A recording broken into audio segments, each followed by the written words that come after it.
即摆基层的医疗院所的隔离衣，拢是由中央统一来配送。讲台南有医师收到这个隔离衣，穿起来了后，感觉材质真薄，真会扭破去，后壁阁破一空。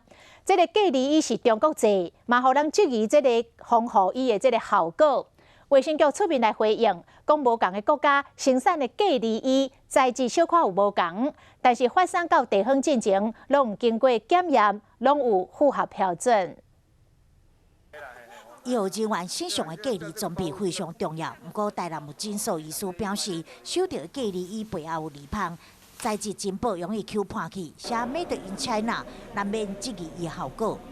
比较没有那么包覆。伫当地病院其实嘛是同一款的隔离衣，抛弃使用的，所以它比较薄一点。那后面那个不是破洞，是要利于我们防疫穿脱的一个特别的设计。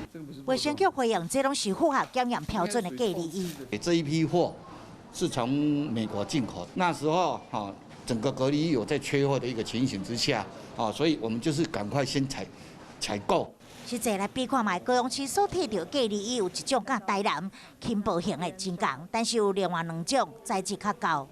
这个是只要有查验登记许可的话，符合这个检定的一个标准的话，是可以来使用。